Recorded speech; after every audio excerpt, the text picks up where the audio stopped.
Muchísimas gracias por venir. Hoy día 10 de diciembre, con motivo precisamente de estimular las acciones que están realizando el PDI, el profesorado de nuestra universidad en el área de la divulgación de la cultura científica.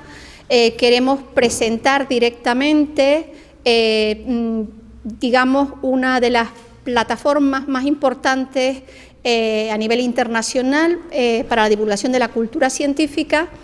Para ello han venido Rafael Zarralde, director de este medio, y Luis Felipe Torrente. Muchas gracias, Luis Felipe. Nos contarán, nos explicarán en qué consiste la plataforma, cómo nace, digamos, en el entorno de nuestro país, de España. Nos hablarán también del convenio acuerdo que se establece con la CRUE Universidades Españolas y que motiva además que muchísimas universidades nacionales e incluso entidades públicas y privadas, entre ellas la Fundación Telefónica, estén implicadas en la participación y en la difusión de contenidos de divulgación científica. Nuestra universidad, como ustedes saben, durante el periodo del 2017 hasta la actualidad hemos venido desarrollando distintas acciones de divulgación de la cultura científica.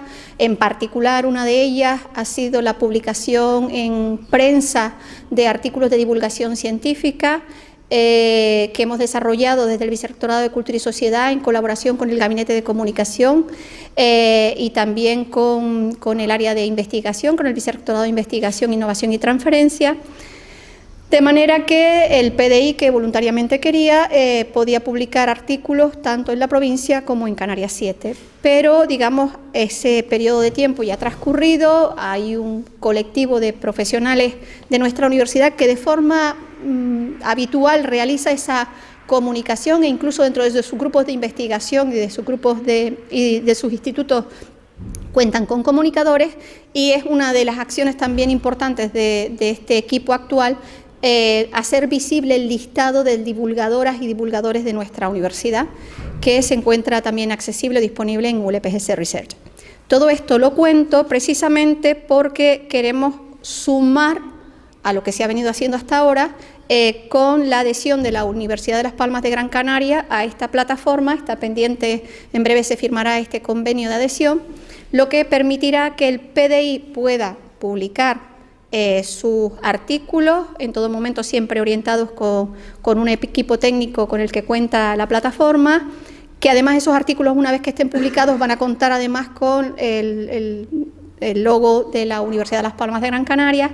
Y es más, una de las cosas que nos parece además valiosa e interesante es que el equipo de The Conversation nos va a ir facilitando periódicamente información sobre la repercusión que están teniendo esos artículos de investigación, dónde se está replicando esa información, número de seguidores de esos artículos, y es más, nos acaban de añadir un plus, que es la posibilidad de los artículos que nosotros les vayamos enviando desde nuestra universidad, ellos puedan remitirlos a los medios de comunicación o entidades de nuestra comunidad autónoma para que también se hagan eco de esa información. Yo les dejo ahora con la palabra a Rafael Zarralde. Quiero agradecer de verdad la colaboración de todos ustedes. Agradecer al Vicerrectorado de Investigación, Innovación y Transferencia por la colaboración que hacemos de forma coordinada en todas las acciones de divulgación de la cultura científica, y que toda esta información además la intentamos siempre vincular a la página de ULPGC Research. Agradecer también a Elisa Rodríguez de la Unidad de Cultura Científica. Nuestra Unidad de Cultura Científica está vinculada a la Fundación Parque Científico Tecnológico y ya cuenta con un técnico, que en este caso es Elisa, para empezar a desarrollar acciones que yo creo que van a ser bastante importantes, como es fomentar mucho más la formación y actualización del PDI en el área de la comunicación científica. Y también agradecer enormemente a Yaya del Gabinete de Comunicación, porque si nosotros hemos entrado en el año 2017 como equipo y además se han dado las circunstancias de que la red Divulga se genera en ese año dentro de la sectorial de I+D+I de la CRUE, en el periodo previo, en el histórico de nuestra universidad, el Gabinete de Comunicación ha jugado y juega un papel muy importante en la proyección de la investigación de nuestra universidad. Y por eso es por lo que estamos también trabajando en colaboración con el Gabinete de Comunicación, para que todo lo que sea el trabajo en equipo se refleje en un espacio, en un tiempo, y que encima sea accesible a todos los medios, etc. Por lo tanto, pues muchísimas gracias a todos y a todas, y tiene la palabra Rafael Serralde. Bueno, lo primero, antes de nada, muchísimas gracias a Pino, a la vicerrectora, al vicerrector, a Soraya y a todos por acudir aquí, sobre todo por la generosidad, la invitación y la posibilidad de presentar The Conversation España y la plataforma global pues a una universidad que en muy poquito, en breve, esperamos que en un mes se va a incorporar a la plataforma, se va a integrar en la plataforma junto a las universidades más importantes de nuestro país, para que el conocimiento experto de esta universidad pues, se comparta con un público lo más amplio posible. The Conversation, nuestro lema es rigor académico, oficio periodístico.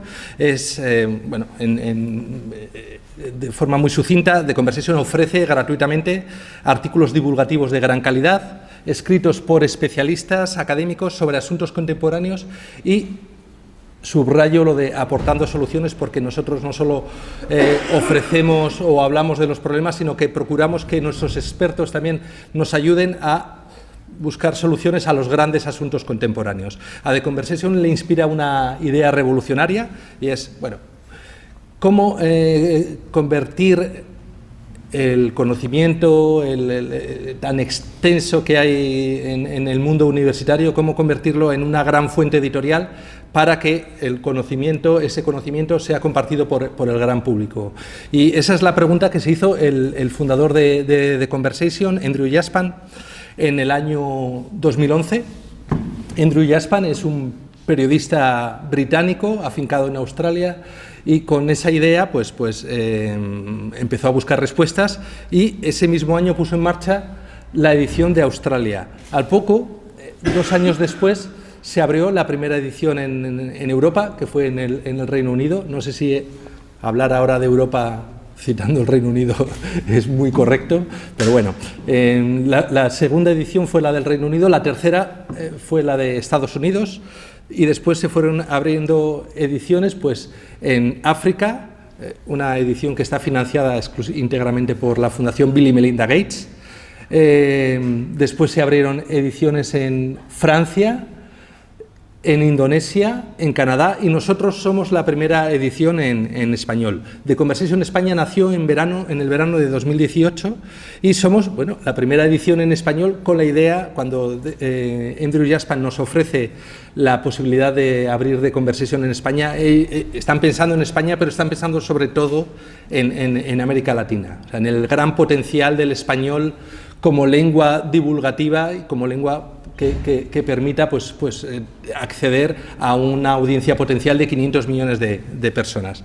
En todos los países The Conversation funciona como una especie de federación. La matriz está en Australia, pero tenemos autonomía para definir los temas, aunque todos los días hay un representante de cada edición que va comentando con el resto de editores cuáles son los temas, porque muchos de esos temas después los compartimos.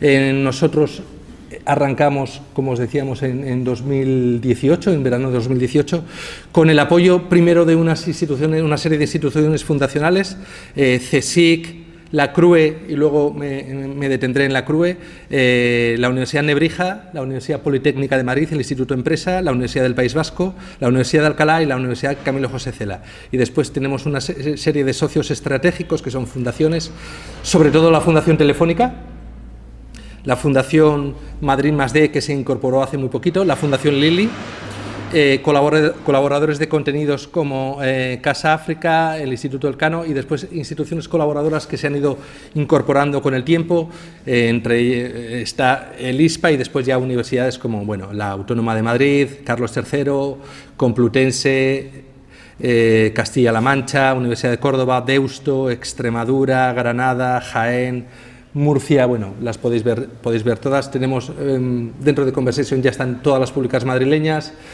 Hay 4 universidades catalanas, otras 4 universidades andaluzas. Dentro de muy poquito vamos a firmar con otra universidad andaluza. Dos vascas. Bueno, una vasca y una navarra, la Universidad de Oviedo. Una gallega que va a firmar dentro de muy poquito, la Universidad de Santiago. Deusto y País Vasco, ¿no? Deusto, efectivamente. Y después, entre las privadas, pues destacaría Deusto, Instituto Empresa, Nebrija y Camilo José Cela. Y la Universidad Pontificia de Comillas, que por cierto está haciendo una labor magnífica. El caso es que arrancamos 2019 con el apoyo de 25 instituciones y ahora, en solo un año, hemos conseguido alcanzar la cifra de 38, 39 instituciones y, claro, estamos encantados de estar aquí porque esto significa que la Universidad de Las Palmas de Gran Canaria pues, se va a incorporar de inmediato a la plataforma. Al margen de las universidades, pues tenemos un comité asesor, que, bueno, Luis, a lo mejor quieres comentar algo sobre el comité. Bueno, de Conversation somos un grupo de editores, periodistas especializados, cada uno en su área. Somos 7. Hay una editora que se dedica a cultura, una editora que se dedica a la ciencia y medio ambiente, un editor que se dedica a ciencia y tecnología, una editora que se dedica a educación, etcétera, que es quienes tratan con los autores de los artículos, que son los PDIs, ¿no? Y tenemos un comité asesor donde hay, por un lado, una representación institucional de algunas de las universidades fundacionales y, por otro lado, personas relevantes en ámbitos determinados de la cultura o periodistas, ¿no? Pampa, por ejemplo, aquí está el ex presidente de la CRUE, Miguel Castro, que es el secretario general de este comité, la presidenta del CSIC, Pampa García Molina, que es redactora jefa de SINC, que es la agencia de noticias científicas de FECIT, Juan Ignacio Pérez, que es de la Universidad del País Vasco, la directora de la Biblioteca Nacional, el representante, ahora va a ser representante de la CRUE, Santiago García Granda, que es rector de Oviedo, etcétera. Hay técnicos y representantes institucionales, ¿no? María Solanas, del Instituto Elcano, Gonzalo Fanjul, de East Global, etcétera. Bien. Cuando hablábamos de la CRUE, digamos que ha tenido un papel fundamental para el éxito y el hecho de que se estén sumando cada vez más universidades a la plataforma, y es que con ellos, con el rector, con Roberto Fernández, que es el anterior presidente de la CRUE, firmamos un convenio marco en enero de 2018 al que estamos vinculando los convenios bilaterales que estamos firmando con las instituciones académicas. Y claro, el hecho de tener el apoyo de la principal institución de referencia de las universidades ha sido fundamental para que las universidades se estén sumando poquito a poco a la plataforma. ¿Y por qué se siguen sumando cada vez más universidades? Bueno, vamos a hablar un poquito de cómo es la plataforma y yo os voy a contar 4 detalles y yo creo que lo más interesante es que veáis la plataforma por dentro, qué es lo que pueden ver los autores y qué ven las instituciones cuando se adhieren a la plataforma. Bueno, la singularidad de Conversation es que nosotros publicamos artículos y análisis divulgativos basados en evidencias. A nosotros no nos interesan las opiniones, nosotros no tenemos una línea editorial, o sea, nuestro único objetivo es divulgar el conocimiento y los artículos han de ser escritos por la comunidad académica y científica, asistidos por periodistas y editores. Es decir, ayudamos en el caso de que haya autores, profesores que tienen ciertas dificultades a la hora de trasladar su conocimiento al gran público, pues hacemos esa labor de mediación, siempre dentro de la plataforma y pues echando una mano. No es que el profesor nos mande un Word y, bueno, como puede ser la colaboración típica en un medio de comunicación tradicional, ¿no? No, todo eso se hace dentro de la plataforma y nosotros ayudamos, pero nunca firmamos los artículos. El artículo lo firma el profesor y técnicamente no se puede publicar si no tiene la validación del propio profesor. Eso es algo muy importante. La validación de la versión final que se va a publicar. Normalmente los artículos se envían en los periódicos donde sea, maquetan, tienen que recortar por aquí, cambian el titular, etcétera. Aquí es el autor el que antes de publicar tiene que darle un botón para decir sí, esta es la versión con la que yo estoy de acuerdo. Y esa es la que se publica, no otra. Eso es.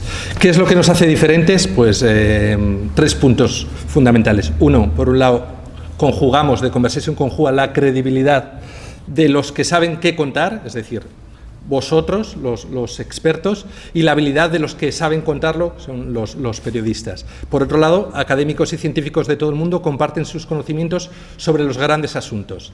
Y en tercer lugar, aportamos confianza en el periodismo a un público exigente que demanda historias basadas en la evidencia. Contamos con un modelo único, como os decía al principio, todas las oficinas están permanentemente conectadas, compartiendo ideas, compartiendo contenidos, pero funcionamos de manera independiente, de acuerdo con los intereses de los respectivos territorios, es decir, un artículo, el ejemplo del 6 de diciembre se conmemoró el aniversario de la Constitución. Eso es un tema que solo interesa en España. Nosotros publicamos ese artículo y ese no lo compartimos con otras ediciones, pero sí cuando hablamos de temas globales que consideramos que pueden ser atractivas para nuestros colegas de otros países, pues les animamos, por un lado, a que ellos traduzcan el artículo, o si no, lo podemos hacer nosotros con la ayuda de los autores, los que escriben en francés o en inglés, o con la ayuda de las universidades, los que tienen un servicio de traducción de los artículos. Luis. Funciona The Conversation como un medio de comunicación normal, tiene sus secciones, aquí voy a enseñaroslas, ¿no? Ciencia, tecnología, cultura, economía, educación, medicina, medio ambiente, energía y política y sociedad. Falta deporte, gente y cosas de esas, ¿no? Pero hablamos también de deportes, pero desde un punto de vista educativo o relacionado con la salud o desde otro punto de vista, no directamente sobre el deporte sin más. Luego os enseño este artículo, que es muy interesante, aquí en Canarias. Tenemos el impacto... Los datos desde globales de Conversation hasta ahora han sido leídos los artículos 2.000 millones de veces. Hemos publicado en todas las ediciones 101.000 artículos, 102.000 prácticamente, firmados por casi 50.000 autores. En España hemos logrado, tened en cuenta que arrancamos hace muy poquito, en el verano de 2018, hemos conseguido, creo que hoy, hemos alcanzado las 21 millones de lecturas, hemos publicado 1.400 artículos firmados por 1.425 autores. Hay muchos artículos que los escriben, que son artículos colectivos firmados por varios autores, y tenemos ya una serie de autores que publican con asiduidad en la plataforma. Y nuestra media, hemos llegado ya a una media de 2 millones de lecturas al mes. Otra de las cosas importantes, y es algo que nos enorgullece, y es que casi la mitad de nuestras lecturas, de nuestros lectores, no están en España, sino que están en el exterior, sobre todo en países de América Latina, Chile, Argentina, también en Estados Unidos, México casi un 29%. ¿Esto por qué es? Porque nuestros artículos se pueden republicar libremente a través de licencias Creative Commons. ¿Esto qué significa? Que cualquier medio de comunicación, en eso funcionamos como una agencia, puede republicar el artículo, pero con ciertas obligaciones. Una de ellas es que no manipule el artículo. Es decir, el artículo se tiene que publicar íntegro, tal cual salió en The Conversation. Por otro lado, tiene que citar al autor y a la institución a la que pertenece. Y lo que nos permite a nosotros hacer un seguimiento de las lecturas es que hay un contador que ellos se llevan a su servidor, y eso nos permite saber dónde se están leyendo los artículos, y tenemos una geolocalización de las lecturas. Aquí tenéis un mapa de lecturas por países, y aquí podéis ver pues, que como os comentábamos, 10 millones de esos lectores, de esos 21 millones, de 10,2 millones de esos lectores están en España, pero ya tenéis 3 millones en Argentina, 1,5 millones en Estados Unidos, en México, en Francia, en Canadá, en Chile. Nos están republicando en muchos países. En Chile, por ejemplo, tenemos 3 o 4 medios que republican asiduamente nuestros artículos, Ciper, El Mostrador. En Argentina hay un medio digital que tiene muchísimo impacto, que se llama Infobae, que está publicando nuestros artículos. En Estados Unidos tenemos la ventaja de que nuestros colegas de Estados Unidos tienen una pequeña sección de Conversation Estados Unidos en español, donde alojan nuestros contenidos. Con lo cual, artículos firmados por profesores de Castilla-La Mancha pues se pueden leer en cualquier parte de Estados Unidos. Los republicados. Como os decía, lo más importante de Conversation es la diseminación de los artículos allá donde está el lector. O sea, no hacemos que el lector venga a nuestra página de conversation.com, sino que nosotros enviamos los artículos a los periódicos de referencia de cada uno de los lectores. Sea El País, sea la ABC, sea las provincias, sea el Huffington Post, sea la página web de la cadena SER, sea Infobae, en Chile, etcétera, ¿no? Entonces, esto es para que veáis el número de lecturas que han tenido los artículos. Como veis, se ha publicado en diario.es, en la ABC, El Público. Hay también agregadores como Flipboard, El Español, etcétera, y así hasta 170, ¿no? 170 medios. 170 medios han publicado artículos de Conversation. Lo que nosotros hacemos es, todas las noches subimos una media de 4 o 5 artículos cada día, de domingo a jueves por la noche, y después por la mañana hacemos un boletín de noticias al que podéis suscribiros gratuitamente, es todo de acceso libre, y inmediatamente después mandamos esos artículos a los medios de comunicación de referencia. Hacemos un correo masivo y después correo personalizado en función de la relación que tengamos con los medios de comunicación y sobre todo del interés de cada artículo. Es decir, hay medios como el Diario Médico, perdón, al que no le interesa un artículo de política, pero sí los artículos relacionados con ciencias de la salud. Pues esos artículos se los mandamos, digamos, a la carta a ese tipo de medios. Claro, no son solo medios generalistas, también especializados. Hay portales de educación.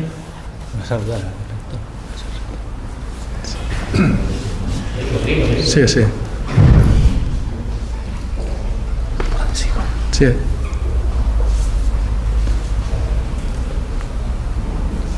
Bien, pues ahora voy a ir a un ejemplo concreto que es un artículo, y os enseño lo que hay detrás del artículo. Este es un artículo que publicó un profesor de la Universidad de Lleida este verano con los incendios aquí en Gran Canaria, y en el Amazonas se le explicaba por qué son muchísimo más graves los incendios del Amazonas que aquí, porque los bosques de aquí están más acostumbrados al fuego, entonces se defienden mucho mejor. En cambio, en el Amazonas son incendios muy lentos que llegan muy profundamente, y los árboles no tienen memoria del fuego, digamos, no están acostumbrados a lo largo de la historia de cada especie a sufrir esos incendios, y por eso la regeneración de los bosques amazónicos va a ser mucho más lenta, ¿no? Bueno, es un artículo interesantísimo que es un ejemplo de los artículos que nos gusta publicar, explicativos, o sea, cosas que a la gente le pueden interesar, explicadas por un experto que se dedica exactamente a... Este hombre trabaja en un centro en el que tienen controlados todos los bosques del mundo, ¿no? Todos tienen medidores, saben hasta dónde llega, qué especies hay dentro, y comparten con un montón de instituciones similares de todo el mundo los datos. Entonces, aquí, como veis, el artículo tiene una imagen principal, un titular, el texto, estadísticas, podemos meter imágenes estadísticas, etcétera. Muchas de ellas aportadas por el autor, en el caso de que sea necesario. Aquí está su universidad, aquí está el autor.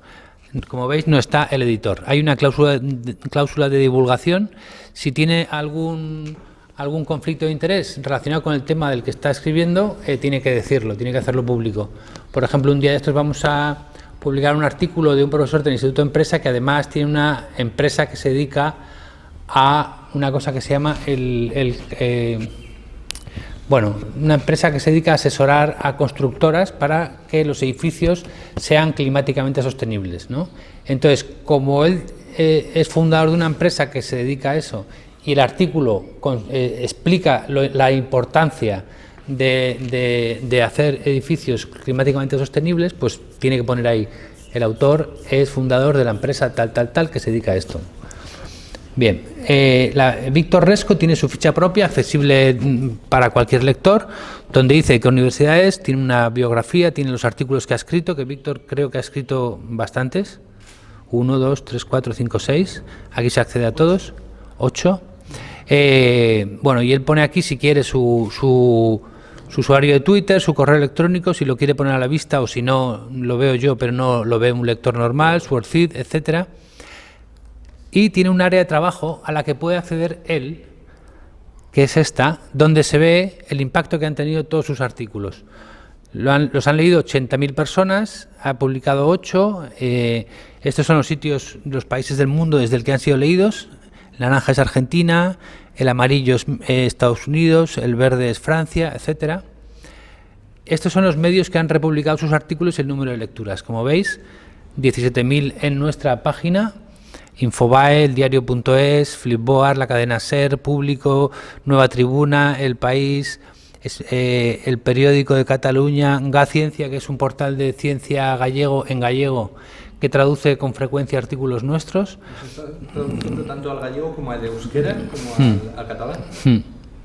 El periódico de Cataluña, el que está en rojo, es porque está en catalán. El periódico de Cataluña en castellano tiene el logotipo azul.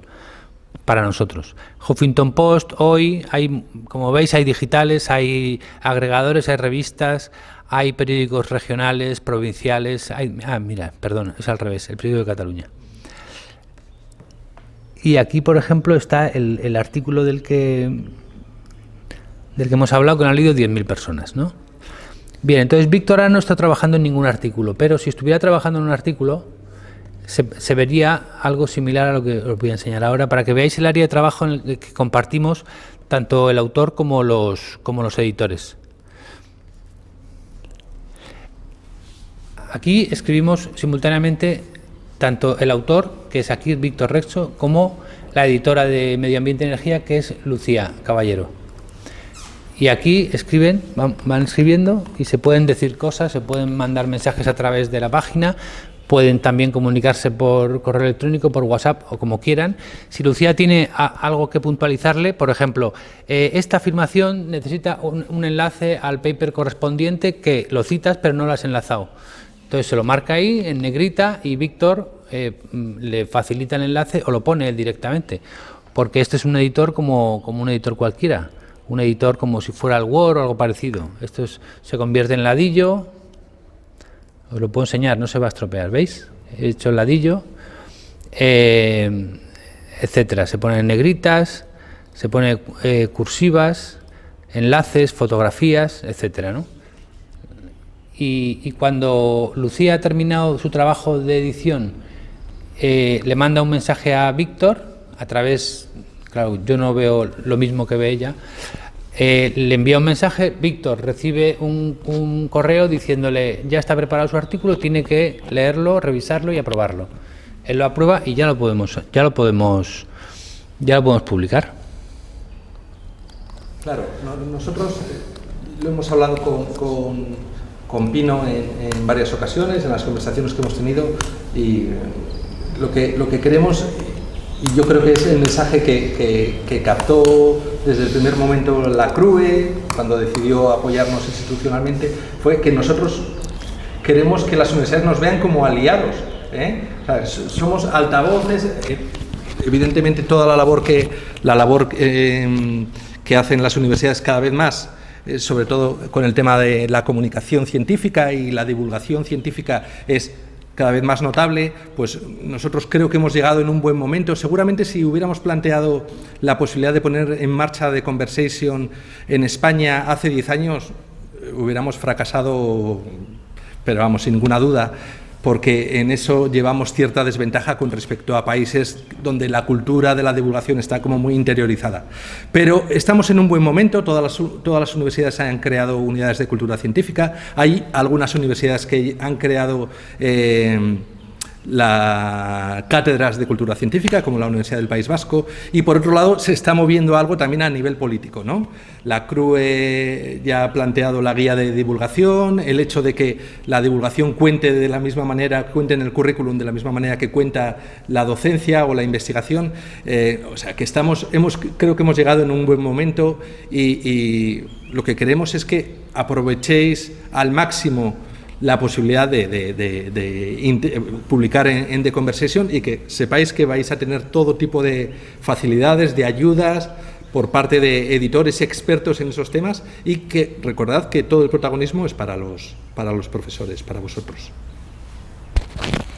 Os he enseñado antes la ficha del autor, pero la universidad también tiene su ficha propia, donde hay una descripción de la institución que facilita la institución y todos los autores vinculados que han publicado artículos en esa institución y todos los artículos que han publicado esos autores. Ese es un caso muy paradigmático, el de la Universidad de Castilla-La Mancha, que lleva la parte de cultura científica, de la unidad de cultura científica, la ha desarrollado, pues yo creo que prácticamente el año pasado, ¿no? Y sí. El vicerrector, Julián Garde, pues el vicerrector de investigación, apostó claramente por The Conversation a través de la intermediación, la interlocución la tenemos con un científico, Alberto Nájera, que es un entusiasta de The Conversation, y él es el que está movilizando a todos los profesores de su universidad, de tal manera que con la Universidad de Castilla-La Mancha firmamos en enero del año pasado y han publicado ya casi 60 artículos. En enero de este año. En enero de este año, perdón, de 2019. Y sí, ahí podemos ver las métricas de esa universidad y eso pues es una información muy rica para las propias universidades, incluso a la hora de pensar esto es lo que interesa, esto no interesa, esto a lo mejor puede ser una titulación de futuro, quién sabe. Bueno, evidentemente eso sois vosotros. Sabéis vosotros mucho mejor que nosotros qué es lo que es bueno para la institución y para la tierra en la que está la institución. Pero aquí es lo que podéis ver, por ejemplo. Se lo explico yo. Sí. Bueno, eso es País Vasco. Estos son los datos que ve en tiempo real el usuario institucional, digamos, a aquellos correos electrónicos que vosotros decidáis. Al darse de alta como lectores aquí tienen una pestaña que pone análisis de datos y entran en esta página. Aquí en vez de estar el logotipo de la Universidad del País Vasco estaría el logotipo de la Universidad de Las Palmas de Gran Canaria y va se puede ver las lecturas del día, los últimos 7 días, de 30 días, tal. Y la cifra que yo tengo es la global desde que nació The Conversation en España hace 1 año y medio, ¿no? Como veis, han publicado 1,5 millones de artículos, de autores, de lecturas, 91 artículos, 51 autores, etcétera, ¿no? Y aquí se puede ver quiénes lo han republicado, qué medios, qué artículos ha publicado cada medio. Por ejemplo, el diario.es ha publicado 24 artículos firmados por autores de la Universidad del País Vasco, ¿no? Estas han sido las lecturas, se va viendo, algunos han tenido más éxito, otros menos, ¿no? Los países desde los que han sido leídos, como os decía antes, etcétera, ¿no? Bueno, es una información que además está actualizada en tiempo real, o sea, que según un lector llama a la página del periódico que sea para leerla, aquí llega un número más, ¿no? Y vosotros veis un número más. Hay muy pocos medios de comunicación que tengan esto, que puedan ofrecer esa información en tiempo real, tanto a las instituciones como a los autores. Y luego hay otra... Es casi imposible.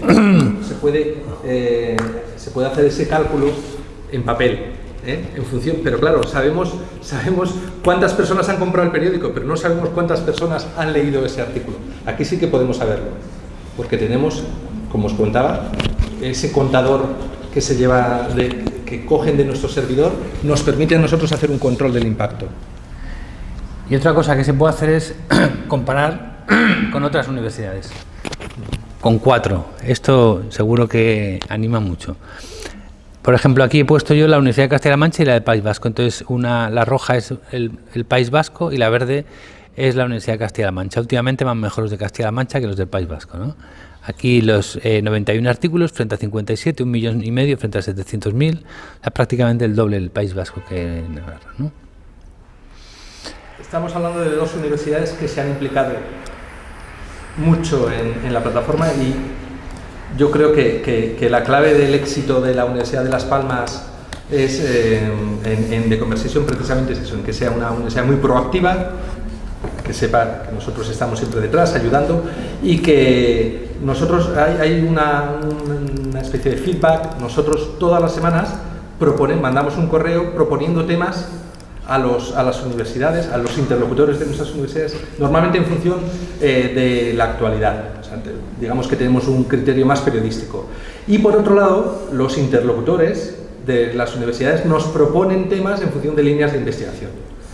Y pues hacemos una labor complementaria a la labor de comunicación de la universidad. Es decir, si hay un profesor o una profesora que ha hecho ha publicado un trabajo de investigación en una revista científica de impacto, pues nosotros lo que hacemos es pedir a ese profesor o a esa profesora que haga una versión divulgativa de ese artículo. De tal manera que el conocimiento pues, no solo se comparta entre colegas, sino que traspase esas barreras, ¿no? la barrera de la institución, para que lo conozca el mayor número de personas. Ese es un ejemplo, en estadística sería un caso aberrante, o sea, que el que está más alejado de la media, ¿no? Que es el de este artículo de Germán Orizaola, que ha tenido 8, 9, 10, 11, 12, 13, casi 1,5 millones de lecturas, ¿no? Es el artículo más exitoso en español. De Conversation en España. En español 846.000 y luego lo tradujimos al inglés y al francés. Un artículo sobre Chernóbil. Claro, coincidió con la serie y entonces, pues es un artículo muy bonito sobre cómo en el momento en que se estableció una zona de exclusión humana, Chernóbil, toda el área de Chernóbil se ha convertido en un vergel para la fauna salvaje.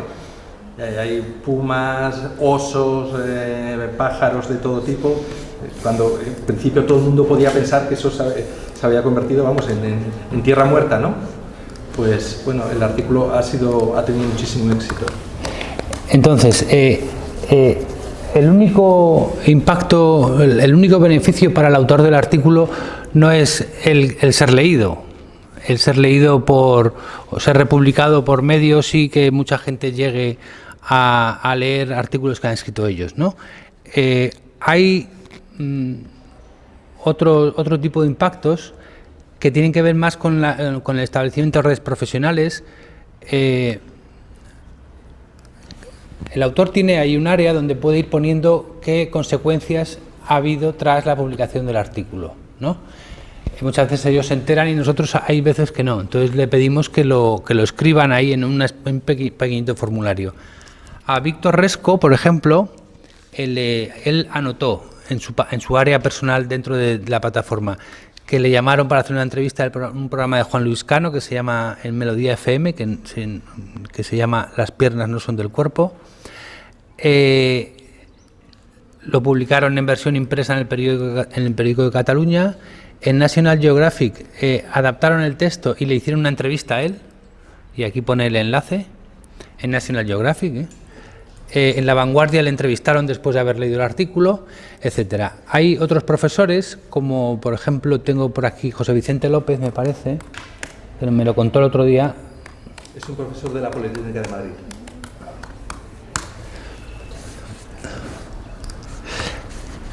Que en su área de trabajo ha anotado que le invitaron a un evento en la Escuela de Organización de Industria. Le llamaron para un seminario de Economía Circular y Plásticos en la Universidad de Huelva. Le invitaron al Foro de Economía Circular que organiza La Información. Le quisieron hacer una entrevista en Antena 3 para su telediario, pero no pudo porque tenía clase a esa hora y era mucho lío, etcétera, ¿no? O sea, que no solo es la divulgación de los artículos, sino también pues se van creando redes profesionales interesantes para el autor, ¿no? Bueno, eso era en este momento. En esencia, eso es The Conversation y esa es la razón por la que estamos aquí, para animaros. Bueno, eso yo creo que lo podemos hacer entre todos, pues a conseguir que el mayor número, masa crítica dentro de la universidad, para publicar el mayor número de artículos de la máxima calidad, y que nos tenéis como cómplices para ayudaros en todo momento. ¿Pueden comentar también lo de la certificación que se realiza desde la plataforma? Claro, cuando un autor nos pide un certificado de la publicación del artículo y el número de lecturas que ha tenido en un periodo determinado, nosotros se lo hacemos. Tiene la validez que le quieran dar, pero en este momento, cuando la ANECA, etcétera, que es una cuestión que conoces tú mucho mejor que nosotros, que si quieres puedes explicarla, que va a empezar a considerar tanto en el currículum, se llama currículum oficial, ¿no? Sí, el normalizado de lo que sí. Como en los puntos para los sexenios de transferencia, dentro de transferencia y divulgación, están ahora con los sistemas para incorporar este tipo de artículos y que cuenten también, digamos, en el desarrollo profesional del autor, ¿no? Yo creo que ahí también se tiene que aclarar un poquito el panorama político, ¿no? Porque tanto Segundo Píriz como otros miembros de nuestro comité asesor consideran que es un buen momento para hablar con la ANECA y decir, los artículos de The Conversation también podrían contar en el currículum de los profesores. Pero claro, ahora es algo que queríamos plantear al anterior ministro o al ministro de Ciencia en funciones, pero podéis entender que ahora mismo es complicado intentar hacer esa interlocución. De todas maneras, está la guía de valorización y de hecho tienen allá Juan Ignacio Pérez. Iñaco. Y con lo cual, evidentemente, ha considerado la publicación de artículos como parte de los criterios de valorización. Igual lo han dicho, y disculpe que llevo tarde. Igual lo han dicho, pero ahora se está dando forma al sexenio de transferencia. Sí, de transferencia. Entonces, imagino que todos estos profesores y profesoras que han contribuido habrán presentado sus méritos en The Conversation. Claro. Digo que se está dando forma porque el ejercicio que está haciendo el equipo que está encargado de esto, y que está al frente Luciano Mato, precisamente lo que quiere es dar un resultado de qué es lo que es exactamente transferencia. Y luego la divulgación científica forma parte. Pero dentro de la divulgación científica, ¿qué divulgación científica? Claro. Yo tengo la impresión, y por eso iniciamos este movimiento, de que esto pueda ser sin duda lo que resulte más favorecido, digamos, por la seriedad de cómo se plantea y sobre todo el impacto que tiene. Así que yo creo que de manera natural, cuando empiecen las primeras evaluaciones a hacer, que se plantean, creo que en enero, febrero y la siguiente en julio, se verá que esto va a salir sin necesidad de que creo que se tenga que intervenir, que eso vendrá muy bien. Claro. Pero que yo creo que de manera natural, no sé si a ustedes les ha llegado ya alguna noticia al respecto, algún mentidero habrá archivado algo, ¿verdad? Y yo creo que así por lo menos. Sí, oficialmente no tenemos nada. No lo pueden tener, claro. Pero que yo tengo la impresión de que este tipo de publicaciones pueda dar el rasero, no quiero decir que sea la única, claro. Sí que va a dar el rasero de qué es lo que es divulgar, porque divulgar no es todo. Esto, a mí, cuando decidimos en el equipo apostar por esto, creo que es buen momento, coincido totalmente, porque claro, esto anima bastante y sobre todo con el impacto que tiene, así que yo no le veo a The Conversation sino un futuro bastante esperanzador. Nuestra propuesta va a ser a la comunidad universitaria es que, independientemente del resultado de los sexenios de referencia, intenten ir por aquí, como en su momento fuimos por la revista Impacto Científico para los sexenios respectivos. Sí. Lo que ahora, publicar seguramente en un periódico local tendrá su valía, pero publicar en una plataforma que a su vez te hace publicar y te propaga por todo el mundo en lo que realmente pueda ser mejor valorado. Esto puede ser el Q1 de las publicaciones en el ámbito de la transferencia. Así que en cuanto firmemos, ese será nuestro mensaje, y eso sí que te voy a pedir, que nos ayuden a elaborarlo para que con estos datos, sí, sin ningún problema. sucintamente, aquí la gente dedica muy poco tiempo a la comunicación, particularmente del rector, que rápidamente vea cuál es la importancia. Sí, si lo quieren ver de plano estrictamente curricular, porque esto, evidentemente, ahora sí que tengo que referirme, tiene la valía en sí, y la valía es la culturización de la sociedad, que es lo que perseguimos. Claro, eso es. Claro, eso es. Si la gente va a defender lo que aprecia, y hasta, yo creo que hasta este tipo de herramientas en español, en España y en Canarias en particular, el conocimiento científico es muy escaso, y por eso lo reclama. La gente reclama sanidad porque tiene que ser necesario, la gente reclama educación en los niveles inferiores y superiores porque cree que es necesario. La gente reclamará la ciencia cuando vea que efectivamente la entiende y le sirve para algo. Yo creo que el trasfondo de nuestra estrategia está eso. Bueno, nos ha venido muy bien lo del sexenio de transferencia, porque eso siempre ha animado. Así que, en fin, queda un futuro conjunto perfecto. Así lo veo. Sí, no, además no hay ningún problema, porque la comunicación la podemos hacer conjunta. Claro, sí. Os ayudamos. Y hacer los datos, que se vea esto, que yo no te conocía la plataforma, por dentro. Conocía, pero yo la potencialidad de la plataforma. Esto es una maravilla, efectivamente. Esto es... Viene de Australia esto, ¿no? Sí, lo comentaba al principio. Esto lo puso en marcha un periodista británico, pero afincado en Australia, Andrew Yaspan, que ya no está en la plataforma. Y lo creó en 2011 con el apoyo un poco. Nosotros estamos siguiendo la línea, porque somos, en todos los países somos asociaciones sin ánimo de lucro, no hay publicidad, aquí no hay reparto de dividendos. Entonces, en el caso de Australia, cada país funciona de una manera. En el caso de Australia, contaron con el apoyo de las principales universidades y del Banco Australiano. Por ejemplo, en Estados Unidos, el peso de las fundaciones es mucho mayor, por el tema de la cultura filantrópica, claro, es mayor que el de las universidades. En el Reino Unido, sin embargo, y en Francia, están prácticamente todas las universidades integradas en The Conversation. Y nosotros, bueno, pues yo creo que vamos en esa línea. Hemos arrancado hace muy poquito y ya tenemos el apoyo de 40 instituciones, entre centros de investigación, universidades y fundaciones. O sea que no tenemos motivos para quejarnos. Una curiosidad. ¿Publican todo lo que les llega? Es decir, no. Cosas muy buenas, cosas malas también, ¿no? Sí. Claro. Ratios de aceptación, para ver si también hay rigor y que... Sí. Bueno, si quieres contestar, él es el jefe de edición, lo puede contestar, pero yo también sin ningún problema.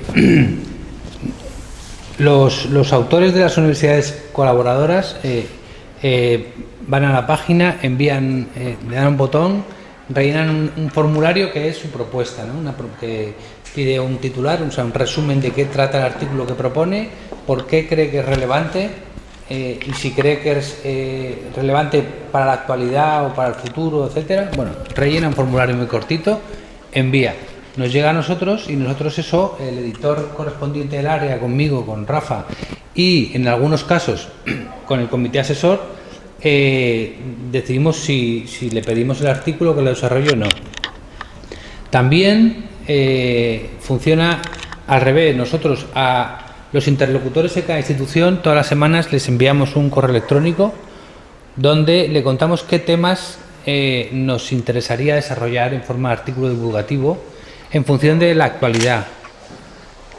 Por ejemplo, hace 3 semanas pedimos artículos sobre aspectos concretos de la COP25 y del cambio climático, en relación con la agricultura, en relación con la arquitectura, en relación con el transporte, en relación con, etcétera, con la ganadería. Y entonces los jefes de comunicación o de las UCC, las unidades de cultura científica, que son nuestros interlocutores, que conocen a su gente, sabe quiénes son los que especialistas en áreas determinadas y saben quiénes tienen más capacidad divulgativa, nos dicen, pues a lo mejor esta persona sería buena para ese artículo que os interesa. Y nosotros le escribimos a esa persona, le explicamos qué es The Conversation, si no lo conoce ya, si no está dado de alta como autor, le explicamos qué es y le decimos, nos han dado su nombre en su universidad para escribir esto, sobre esto, tal, no sé qué, funcionamos así, etcétera. Y entonces ellos nos dicen si sí o si no. Digamos, así es como funcionamos, es en doble sentido. Pedimos artículos y recibimos propuestas. Y normalmente los que se animan a hacer propuestas suele ser gente que ya tiene cierta capacidad divulgativa, pues porque a lo mejor ya publicaban algunas otras publicaciones y han visto los beneficios de esta. Es raro el caso en el que rechazamos artículos, pero lo hemos hecho, por suerte, pero lo hemos hecho. Y de gente además de renombre que sale en los medios de comunicación habitualmente, sí. Y le hemos dicho no. ¿Por qué? Porque lo nuestro no es una plataforma para que... Claro, para hacer, por ejemplo, artículos de opinión. Nos ha pasado sobre todo con temas de política. Nos ha pasado con algún profesor de la Universidad del País Vasco, de la Universidad de Barcelona, y le hemos dicho, este es un artículo estupendo, pero es un artículo de opinión y nosotros no publicamos opinión. Nosotros queremos que todo lo que se publique esté basado en hechos y en evidencias y que todas las referencias tengan un link a un artículo científico o a una investigación del propio autor, a que todo tenga o a un libro, a una estadística, etcétera, ¿no? Una seriedad. Con eso yo no estoy cuestionando que medios de comunicación publiquen artículos de opinión. Yo leo artículos de opinión a diario y me gustan muchísimo, pero digamos que nosotros jugamos en una liga distinta, ¿no? Lo que sí les pedimos es que si están escribiendo sobre un problema real, que expongan al final del artículo cuál es la solución. Eso es. Que en su opinión tiene ese problema. O sea, cuando ya ha explicado de qué es lo que ocurre, entonces ya puede emitir una opinión informada de especialista, que no es lo mismo que escribir sobre lo bien que me cae no sé quién y lo mal que me cae este otro, ¿no? Que la opinión a la que estamos habituados en los periódicos. Si queremos reconstruir también un poco, recuperar la confianza en el periodismo, sobre todo a raíz, por un lado, de la crisis del sector, por otro lado, a partir del gran peso que están teniendo las redes sociales y cómo están influyendo las redes sociales en el lenguaje de los medios. Si queremos hacerlo, tenemos que intentar ser constructivos, intentar buscar soluciones, y esa es una de las obsesiones de The Conversation. Queremos que nos hablen de los problemas, pero que también nos busquen soluciones. Y normalmente funciona muy bien la comunicación entre los editores y los autores, pues los editores son muy buenos y los autores son muy buenos, entonces se entienden bien. Es muy raro que haya, o sea, no hemos tenido ningún conflicto. Lo más delicado siempre es el titular, ¿no? Titular, hay muchas veces que los autores a priori el titular no les convence. ¿Por qué? Porque están acostumbrados a titulares de 13 palabras mínimo de una tesis o tesina, ¿no? Y nosotros no podemos poner 13 palabras en un titular. Y además nosotros tenemos que convencer con el titular a los editores de los medios de comunicación republicadores. Claro, funcionamos como una agencia. Todas las mañanas enviamos 4 o 5 artículos a unos periodistas determinados y ellos lo abren y si no les llama la atención a primera vista, adiós, no lo publican. Es así. Entonces tenemos que engancharles ahí, o sea, son lectores de alta calidad, digamos, porque conocen a sus lectores. Por ejemplo, hay un titular que nos proponía un profesor. Entretenido, porque a mí me lo dicen los de los periódicos, que abren el correo que les mandamos, pero porque no saben qué va a haber cada día. O sea, siempre hay sorpresas. No, es que eso es muy importante, porque ellos están metidos en su carril del Congreso de los Diputados, los partidos políticos, claro, en las ruedas de prensa oficiales del ministerio tal, del ministerio cual, de tal, no sé qué, y cosas distintas, que hay muchísimas, y además que vengan de gente que sabe de lo que está hablando, eso les cuesta mucho si tienen que dedicarse a buscarlo, ¿no? Entonces, gracias a esta plataforma les llega carne fresca y original e interesante todos los días, ¿no? Está muy bien. Y además siempre, como os decía, firmado por profesores universitarios. Claro, Nosotros somos ahí como personajes secundarios, todo el protagonismo es para el profesor. Por ejemplo, hoy hemos publicado un artículo sobre los premios Nobel, sobre esos científicos españoles que pudieron haber ganado el Nobel pero no lo ganaron. Entonces hablamos de los Iniestas por Andrés Iniesta, todo el mundo lo conoce, y Joaquín, que es el que falló el penalti que eliminó a la selección española en el Mundial de 2012, ¿puede ser? No, de 2002. No tengo ni idea. Entonces, y ese, digamos, o sea, están los Joaquines, esos científicos que no ganaron el Nobel, y los Iniestas, que serían Ramón y Cajal y Severo Ochoa. Claro, y como en España ha habido más Joaquines que Iniestas. Nosotros lo que queremos es que haya Joaquines y Joaquinas y Andreses y Andresas Iniestas. Bueno, pues ese artículo firmado de la manera, digamos, más convencional, los científicos españoles que pudieron ganar el Nobel, cuela peor, ¿no? De esta manera yo creo que, bueno, igual con el gancho futbolístico, pues a lo mejor... Puede ser. Pero fue el propio autor el que lo propuso, ¿eh? Esto no fue idea nuestra. Tenemos otro aquí que sirve también de ejemplo en esto, si queréis, si no, terminamos cuando digáis, pero... Adiós. Ese también lo vi antes, está muy bueno. Claro, este es sobre los orígenes del reggaetón en el siglo de oro. son jácaras y zarabandas, o sea, son canciones eróticas que se bailaban y se cantaban en el siglo de oro y con unas letras bastante... Están ahí por aquí varias letras, aquí abajo. Póngome como rana en el cántico de la cama y cuando me viene la gana lo hago con mis amores. Póngome a la jineta encima de la bragueta y dígole meta el zumo de los piñones. Siglo XVI, ¿eh? ¿No? Y además, y aquí hay letras de Cervantes, de Quevedo, etcétera, ¿no? Entonces, el autor de este artículo, que casualmente porque es hermano mío, él es musicólogo y es musicólogo en la Complutense, entonces lleva mucho tiempo trabajando sobre este tipo de canciones, ¿no? Y él me mandó el artículo y lo titulaba El amor prohibido o algo así, por la persecución que estas canciones tuvieron en su momento por la Iglesia, por el Estado, etc. Y yo le dije, a ver, ¿tú quieres que lea el artículo o no? Me dice, sí. Y digo, bueno, pues con tu título 1000 lecturas va a tener. Pero esto es... Así se perreaba en el siglo de oro. Y me dice, ya, ¿y qué es perrear? No sabe lo que es perrear. Le expliqué qué es perrear. Le mandé la entrada en la Wikipedia, se enteró de qué es perrear y entonces me dijo, es perfecto. Y lo pusimos y lo han leído pues 25.000. ¿Puedes ver ahí dónde se ha leído ese artículo? 25.000. Claro, esa es la diferencia de un titular. Entre un titular 25.000, mira. Y además y aquí se ve... Lo han publicado muchísimos medios. El Comercio de Ecuador, el Comercio de Ecuador, Cadena SER, Diario de Navarra, el Jockey Público, bueno, todos esos. Y además me parece que mañana o pasado... Le van a entrevistar en La Ventana, de Carlos Francino. ¿Ha notado algo por aquí? Aquí, ¿no? La Ventana, Cadena SER, grabación de una entrevista que se emitirá el 12 del 12, ¿no? Es las repercusiones, o sea, que él ha sido disciplinado y ha ido ahí a notar lo que... Bueno, pues los titulares son esenciales, ¿no? Que puede ser lo que más fricción aunque normalmente no puede haber entre el autor y el editor, ¿no?